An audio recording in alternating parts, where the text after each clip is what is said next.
విష్ణువే ఆశ్చర్యపోయిన సంఘటన ఇది. ఒక భక్తుడు ఆయనపై ఇటుక విసిరి, ప్రభు దీని మీద నిలబడండి, నేను తర్వాత వస్తాను అన్నాడు. ఆ రోజు నుంచి వేల సంవత్సరాలుగా భగవంతుడు అదే ఇటుకపై నడుముపై చేతులు పెట్టుకుని నిలబడి ఉన్నాడు. అదే పండరపురి విఠలువి కథ. ఆ భక్తుని పేరు పుండలిక. కానీ మొదట అతడు భక్తుడు కాదు, రాక్షస స్వభావం ఉన్న మనిషి. వృద్ధ తల్లిదండ్రులను ద్వేషించి భార్య మాటలు విని వారిని ఇంట్లో పనివాళ్లలా మార్చాడు. మీరు వృద్ధులయ్యారు, తినడమే తెలుసు అంటూ అవమానించేవాడు. ఒకసారి భార్యతో కలిసి తీర్థయాత్రకు బయలుదేరి తల్లిదండ్రులను కూడా తీసుకెళ్లాడు. కానీ సేవ కోసం కాదు, బరువులు మోయించడానికి. రాత్రి అడవిలో ఆగినప్పుడు పుండలిక వెచ్చని దుప్పట్లో నిద్రపోయి తల్లిదండ్రులను చలిలో బయట వదిలేశాడు. అర్ధరాత్రి అతడు లేచి చూసేసరికి ముగ్గురు దివ్య స్త్రీలు వచ్చి వృద్ధుల పాదాలు కడుగుతున్నారు. పాదాలను కడిగిన వెంటనే ఆ స్త్రీల మురికి వస్త్రాలు కాంతితో మెరుస్తూ శుభ్రమయ్యాయి. ఆశ్చర్యపోయిన పుండలిక అడిగాడు. వారన్నారు, మేము గంగా, యమున, సరస్వతి. ప్రజలు తమ పాపాలను కడగడానికి మాలో స్నానం చేస్తారు, అందుకే మేము మలినం అవుతాం. కానీ ఈ తల్లిదండ్రుల పాదసేవతో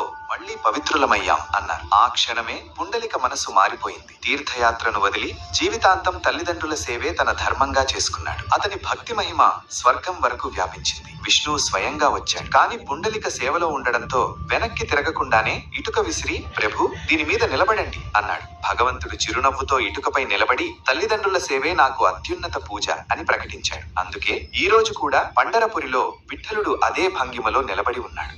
స్వయంగా